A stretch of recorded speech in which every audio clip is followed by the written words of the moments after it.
Troy Conrad is a buddy of mine that he had to refresh my memory how we met. Was under the impression, I didn't know nothing about comedy or nothing. I thought you were like a producer guy, and you were like one of the producers on, what's his name show? On Set List. Oh, you thought I was with the Green Room with Green Paul Room Provenza. for some reason. I thought you were like one of the producers on Green Room. And there's a lot of guys that, Eric Abrams. Yeah. I have 10 friends that they just do things in L.A. Yeah. One day you go shoot a movie, and they're there on the fucking movie set. One day, and sometimes they're taking pictures. Sometimes they're doing. It really doesn't matter, and I kind of appreciate that sometimes. I kind of like that when people do that, because what you're telling me is that you're making a living, bitch.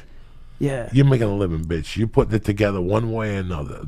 What's the kid from the store? He's like dog shit. Jeremiah Watkins. Jeremiah Watkins. He's unbelievable. He's like dog shit. He's everywhere. He's on this show, that show. Why? Because he put hustle in. Yeah. You can't get mad at Jeremiah Watkins at all, because those are the kids that they'll always work in this town. He's got the hustle. Yeah. But so do you. No. Yeah. Well, look, I like doing. I'm always involved in all kinds of different stuff, right? But I'm just in that weird creative world. But I just like, what's important to me is doing stuff that matters instead of making a living at doing something that I hate. And if it's, you know what I mean, like I don't do the reality TV thing and all that stuff, because that's, to me, that's not. I can't be happy with that at the end of the day. So if I'm taking pictures, if I'm making a movie, if I'm producing a show, creating a show, that's where I want to be. So it's hard to say what I do, because it's fucking a little bit all over the place. But man, I love it, and it's all rooted in the comedy world, because that's my world. Now we always have conversations. You're a fan of the podcast. Jesus Christ, Lee. Yeah, I love the show. You left something in here, like a piece of chocolate or something. Jesus Christ, Lee, I can't take it nowhere. He left a piece of chocolate in the goddamn bong on the inside. I had some crazy ideas. What can I say? Crap, to leave chocolate in the bong? Oh, my God. No, I didn't. This is the chocolate from the mushroom, or somebody's lung, or a piece of fucking Blue Apron. I don't know what the fuck it is. You brought that Blue Apron meat. I thought you were on that, and then guys like you stay 50 feet away from me.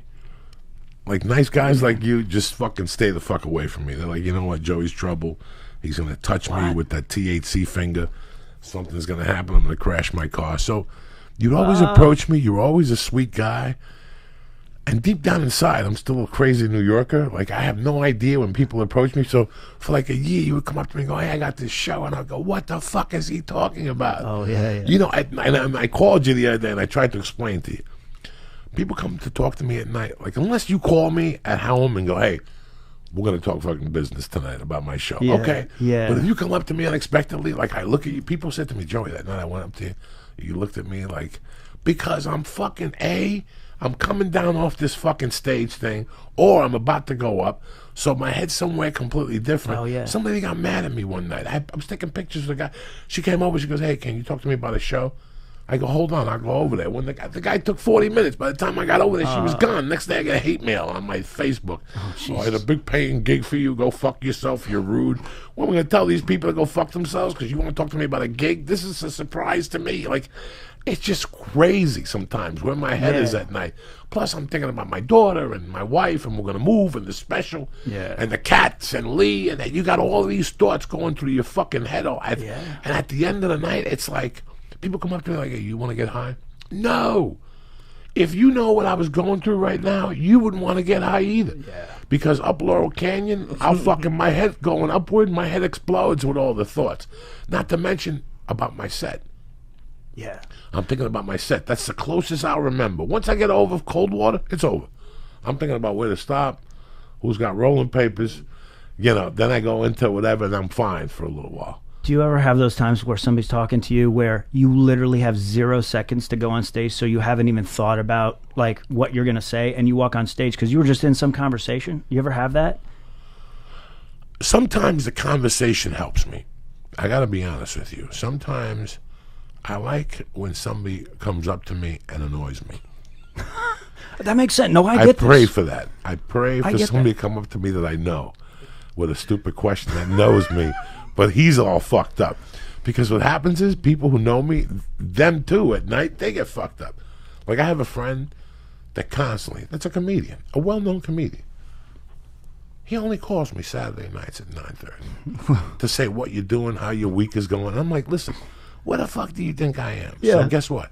Last night he didn't call me, so today I called him. I go, I just want to tell you, last night was the first Saturday in 4 weeks you didn't fucking call me. I'll be home for 2 weeks. He'll never call. He'll call me as soon as I get on the fucking plane. They go, hey, you want to go eat lunch? I just told you a month ago, my dates. It's fucking crazy. So the mind, listen, I understand a lot of people because I know what I'm going through. I know when you have all this shit on your plate and people really can't grasp it. People have no idea how to grasp where you're. I look at somebody and I can tell if they're in deep thought. I look at somebody and I can tell what's kind of going on, if it's a good time to talk to them, especially if I'm selling.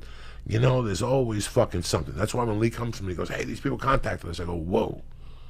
Let's take a step back, take a breath, and go in there with a clear mind. I've noticed in dealing, like starting my own business and then just in dealing with people who are working by themselves, and I did it a lot when I was really new at it, is they try to oversell sometimes. So they get really excited, and like even after you say yes, they're like, yeah, but it's going to be great because of this. And like, I already said yeah. And then they keep going and going, and it really, you said something like, we've been to you hear it a lot in LA, I'm going to a meeting. I haven't really been to any. I've been to like 2 meetings, both with you, Joey, and I'm always like, because I don't want to talk out of bounds. So I'm like, what should I say? And you're like, just let them talk. Yeah. Like, there's no reason to talk first, and like, so just it's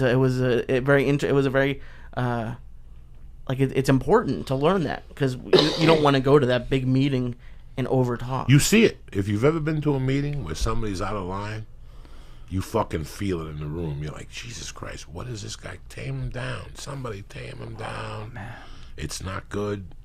It embarrasses me. I went to one in January. I met a guy at a Christmas party that was trying to sell me that stuff. Again, Lee, a year later, nobody's using it.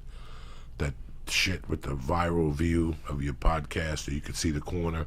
Oh. And he took me to lunch, and it was just a fucking beating. Because before you sell, let's talk. Yeah. I tell even the guest on the show, straight come in. a little early so we can chit-chat, smoke a bowl. I don't want to throw you to the fucking lions. I want to slow you down.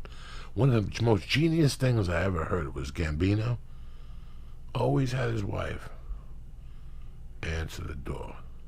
Why is that? Because he wanted her to slow you down. I don't give a fuck if I just talked to you on the phone and said, Lee, come right up the stairs. Come on, talk to me about what Troy did to you. He was always in the back room in a meeting, and as fired up as you were, he had her stop you at the door, sit you down, give you a cup of coffee, offer you a cookie. Yeah. Bring a little zen in. Bring a little zen in. Now you're around a woman that could be your mom. You know, how you going to act around your mom?